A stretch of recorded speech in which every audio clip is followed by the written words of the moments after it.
मी पुढे काय मतदारसंघाची नावं घेतोय.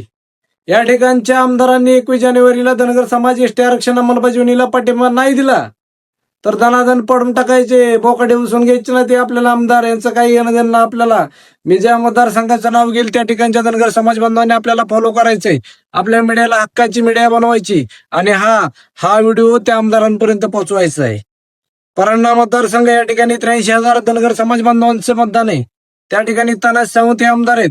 कळंब मतदारसंघ या ठिकाणी 80,000 धनगर समाज बांधवांचं मतदान आहे. या ठिकाणी कैलास पाटील आमदार आहेत. तुळजापूर मतदारसंघ या ठिकाणी 72,000 धनगर समाज बांधवांचं मतदान आहे. या ठिकाणी राणा जगदीश पाटील आमदार आहेत. औसा मतदारसंघ या ठिकाणी 69,000 धनगर समाज बांधवांचं मतदान आहे. या ठिकाणी अभिमन्यू पवार हे आमदार आहेत. बार्शी मतदारसंघ या ठिकाणी 58,000 धनगर समाज बांधवांचं मतदान आहे. या ठिकाणी दिलीप सोपल हे आमदार आहेत. उमरगा मतदारसंघ या ठिकाणी 45,000 धनगर समाज बांधवांचं मतदान आहे. या ठिकाणी प्रवीण स्वामी हे आमदार आहेत. दक्षिण कोल्हापूर या ठिकाणी 70,000 धनगर समाज बांधवांचं मतदान आहे. या ठिकाणी अमोल माडिक हे आमदार आहेत.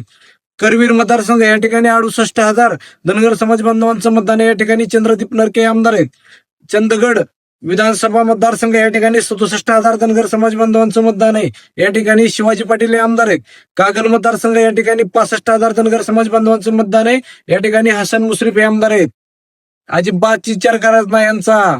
आपल्या लेकरा बाळांच्या न्यायाची आपण लढाई लढतोय, त्या लढ्याला जर यांनी पाठिंबा नाही दिला तर पाडून टाका. जय मल्हार.